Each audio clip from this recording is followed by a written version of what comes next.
Khallu Sibagi Wakhal. He Myoiba Chingnaribran Hak Hojiksu. Mawatna Nungsi Kain Hali. Hingbagi Mahau Mang Hali. Noklam Kerambasing Kap Hali Haiba Asida. Aduga Karigino Nahang Siro Naro Idabugum Kaliba. Karigino S.A.W.gi Yatang Tugairga Mal Taliba. Karigino Cinema Drama Amasung Jago Isai Pam Liba. Karigino Nabigi Sunnat Singu Tungoy Narago. Bedin Singi Matau Tamliba. Quran Paba Masung Tambagi Mahotel. Khabar Paba Masung Bedin Gimatau Tambano. Mai Pakani Kalabra. Natraga Sibagi Matam Watli Kalibra. Kango. Ay Marup Momin Sing. Sibagi Matam Watli Kaling Aidaw. Kang Hodana Sigadab Ngaktani. Ay Koi Pumna Makso. Nungsiba Sing. Ngasi Koina Punna Kangmin Nagadariba Asi. Sibagi Matangda. Hoji Ekoi Punna Kangmin Rasi. Khallu Sibagi Wakhal. Allah subhanahu wa ta'ala na haibiri. Aduga. Taseng namak aina semi taibang miyoy babu amasung. Aina kangi makoygi tamoy nunggal. Afapattagi wakhal lak haliba adu amasung. Aina makoygi kawigi ipu wa singlidagi hena naknalay.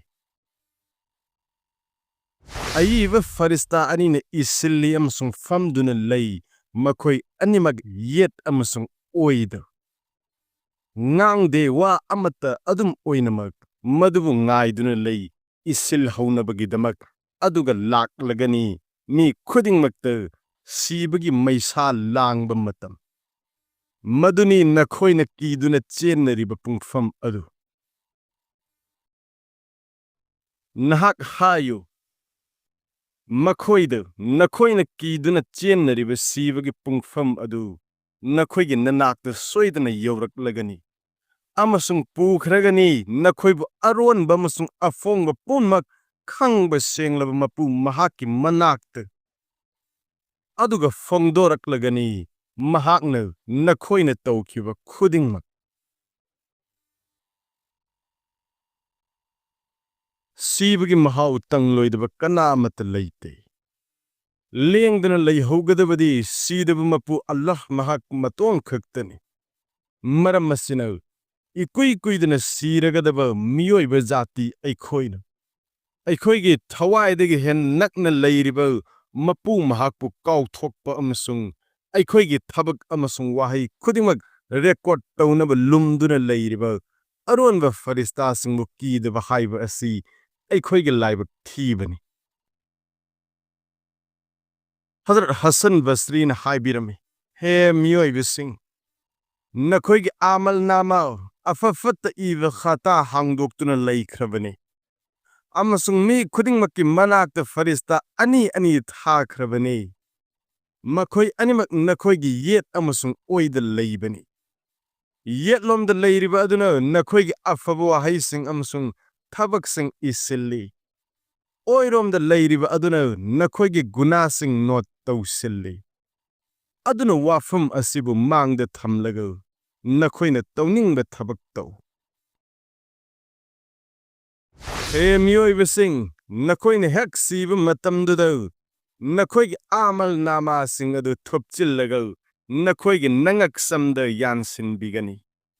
Amasung nakoy loy na naw. Nakoy thawai layfamda laygani amasung kabardagi hogatlakpa matamda. Allah subhanahu wa ta'ala na haygani. Ay na mi kuding maki amal nama masagi mangak samda yansin bikrabani. Amasung kayamat numitaw mi kuding man na madubo hangdoktuna layba ugani. Haujikti nakoy kuding mak nasagi amal nama adu pazaro. Nakoy gi hisab check taw nabagi damaktaw nasa kakna oklabani. Hazrat Hassan Basri na hai, S.A.W.gi kasam. Mapu mahakna yamna fazaba wayal tawbiri. Madadi, nasagi ayiba record pum namaki audit tawnaba daita su nasada sinnabire. ꯑꯜꯂꯥꯍꯒꯤ ꯔꯁꯨꯜ ꯁꯜꯂꯜꯂꯥꯍꯨ ꯑꯂꯩꯍꯤ ꯋꯁꯜꯂꯝꯅ ꯍꯥꯏꯕꯤꯔꯝꯃꯤ ꯅꯨꯡꯉꯥꯏꯕ ꯄꯨꯝꯅꯃꯛ ꯊꯥꯗꯠꯄ ꯉꯝꯕ ꯁꯤꯕꯒꯤ ꯋꯥꯈꯜ ꯌꯥꯝꯅ ꯈꯜꯂꯨ ꯁꯤꯕꯒꯤ ꯋꯥꯈꯜ ꯇꯧꯕꯅ ꯒꯨꯅꯥꯕꯨ ꯊꯥꯞꯇꯣꯛꯍꯜꯂꯤ ꯗꯨꯅꯤꯌꯥꯒꯤ ꯑꯄꯥꯝꯕ ꯍꯟꯊꯍꯜꯂꯤ आखिरत की नुंगाइबसिंग फंगनिंगबगी अपाम्बै खेनगतहल्ली अमसुंग मफमदुगी अकी तुजुंगबगी मसक ओइरब आजाबसिंगदगी हिंगनब पाम्बै थीबद पांगल थोकी सहाबी अमद अल्लाहगी रसूल सल्लल्लाहु अलैहि वसल्लम न हाइबिरमे सीबगी वाखल यामन खल्लु मसिन नहाकबु अतोप पोतसिंगी अपाम्ब अमसुंग नुंगसीबदगी थापतोकहनगनी अतोप हदीस अमद लाकी सीबगी वाखल यामन खल्लु मरमदि सीबगी वाखल यामन खल्लिब मी अदुगी पुकनिंग हिंगतली अमसुंग महांगोंद सीबगी अवाब लैरोय हजरत आयशा रज़ियल्लाहु अन्हाद नुपी अमन हाय आइगी थमोय यामन कल्ली मसगी हिदाक करीनो हजरत आयशा रज़ियल्लाहु अन्हा न ताकपीखी सीबगे मतंबु यामन तोयन निंगसिंगो पुकनिंग नौथरकनी नुपी अदनो वाफम असिब थबक ओइन ओनथोकलब मतुंगदो लाकलग हजरत आयशा गे तोबिमल खंगब उतलम्मी अमसुंग नुंगाइब फोंगदोकलम्मी अल्लाहगे रसूल सल्लल्लाहु अलैहि वसल्लम न हाइबिरम्मी कनागुमन नोंगमद कुनलक सीबगी वाखल तौरबदी शहीद की थाक यौहनबिगनी मियोइबने इना खुल्लिंगै अमसुंग शासन पाइरिङैदा सीबगी वाखल खल्लबदी इना खुनब अमसुंग शासन पाइबगी हराउब अमदी नुंगाइब लैरोय मरमदी इकुई इकुइदन माल अमसुंग शासन अइंगोंदगी लौथोखरगनी अदुगा माल अमसुंग शासन न अइबु सिहन्ना हंदब ngamloy अल्लाह ये अजाबतगी कनबसु ओइथोकलोय खनगनी अदुगा लाइरबसिंगना अवा अनंगी जैथें खांगलिङैदा सीबगी वाखल तौरबदी वाब खंगलोय अमसुंग अरैब खरद पेंथोकप ngamगनी मरमदी अवाब खर असि खांगहौरगा मतम चुप्प जन्नत नुंगाइना थंबीगनी खनबगी पांगल लाकनी अल्लाह के रसूल सल्लल्लाहु अलैहि वसल्लम न हाइबिरमे अइना उखिद्रै कबरदगी हेन कीब मफम अम्मत मरम असिमकन हजरत उस्मान गनी रज़ियल्लाहु अन्हु न कबरगी वारी हेक ताबद कोइगी समसिंग चोटप मखै कपलम्मे अल्लाह सुब्हानहु व तआला न हाइबिरी अल्लाह मपु महाक्ति यामन थाक वांगी महाकी खुदमद शासन पुमनमक लई महाकी शक्ति मखाद पोत खुदिंगमक लई सेमी महाकन सीब अमसुंग हिंगबबु नखोइबु चांगेंग तौनबगिदमक नखोइगी मनुंगदगी कनाना हेन अफब थबक तौबगे येंगनबगिदमक दुनिया परीक्षा पिफमनी मी अमसुंग लाई सिंगबु मपु महाक खक्तगी इबादत किदमक सेमखिबनी दुनिया के अहाव अमसुंग नुंगाइब खुदिंगमक मपु महाकन याबीगदब नियमद इसागे दरकार ओइब अदुखक सिजन्ननब पीबीरखिबनी दुनिया के तंगाई फदब खरस्तगी अहेनब खुदिंगमक इसागे आखिरत कानब फंगलुनबगिदमक मांगब लैरोइदब अल्लाह ताला की लनगैद जमा तौसिनगदबनी मसीगी ओन तैनबद पिथोक फरज वजिब ओइरब सदका जकात फाव पिथोक्तब अमसुंग सीरोय नारोइदबगुम खंदुन लैथोकप हाइबसिन कयाद मांगजख्रबगे हाइब सिदी सीरब मतुंगद सोइदन खंगलुरगनी अइखोइ करिगिदमक दुनियाद लाखिबनो मसिंग थिंगमद्रब माल दौलत करिगिदमक पिरखिबनो करी तोरमलगा हल्ले अहिंग नुंगथिल खंगदब मखै तानसिनखिब मालसिंग कदाइद खरस तौरमले कनागिदमक हुंदोकलमले पुनमक थादोकलमलगा हांगना खुद हल्ले खंगलक मतमदुद ईगे पिरांगना कपकनी अमसुंग हाइगनी अइबु सेंबीरबे हे मपु अइबु अमुक्त दुनियाद हलहनबियो अइगे लैहौरिब माल खुदिमक सदका तौजगे मिकुप अम कांगदने इबादत तौजरक्के Aduba Allah mapu mahangna haigani madu oithoklaroi. Aingonda wa amata haireklaganu. Yazet rukasin hai bani Israelgi zalim singi manungdagi zalim ama masagi yumda masagi nupiga famdin naduna layringaido nupa ama changsilaki. Madu ubadao zalim maduna changsilaga hangi nahak kanano.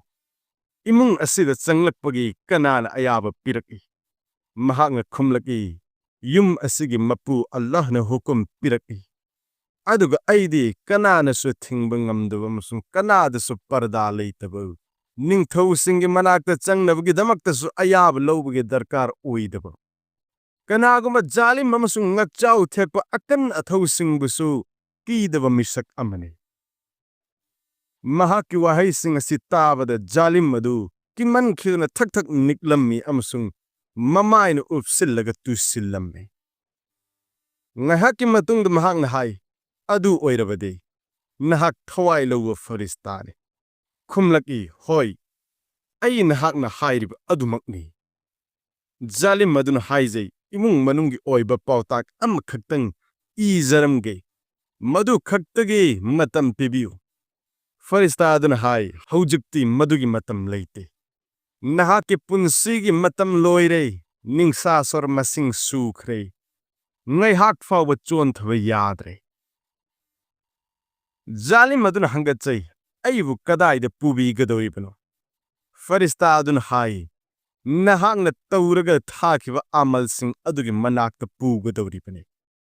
Nasagi amal na sajakiba afaba natraga fattaba nayum adumak nahakna fangluragani. Zalim aduna hai aidi afaba amal somata tawjahudre. Akhirat ki afaba yumsu sahodre. Faristan hai adu oirabadi ngrang chaktun layriba dozak ki maikonda puba tare. Masi hairga mahaki thawai low kirame. Khallu Sibagi Wakhal. He miyoi ba chingnaribra nahak haujiksu. Mawad na Apaamnungsi khain halli. Hingbagi mahau mang halli. Ngoklam kheramba sing kap halli Haiba Asida. Aduga karigino nahak na siroi naroi dabugum khalliba. Karigino Allah-gi yathang thugairaga mal taliba. Karigino cinema, drama amasung jagoi isai pamliba. Karigino Nabi-gi sunnat singbu tungoinaraga bedin singi matau tamliba. Quran paba amasung tambagi mahutta khabar paba amasung bedin gi matau tambana mai pakani khallabra. Natraga Sibagi matam watli khallibra. Khango aigi marup momin sing Sibagi matam watli khallingaidau. Khanghaudana sigadaba ngaktani aikhoi pumnamaksu.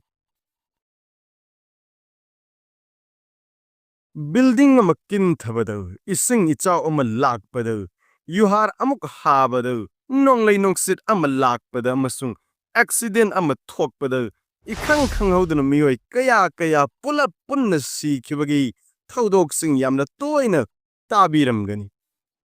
Isa na thiengnakhiba angakpa wari kaya su leiramgani. Pumnamak asi hingliba aikhoibu Sibagi Wakhal khalhannaba para ngaktani. Hendok thoidok na pautak lo sinbinaba amasung Sibagi thorang yamna tawbu ngamnabagi damaktana. Harau mathoi kaduna punsi hirel tonglamba.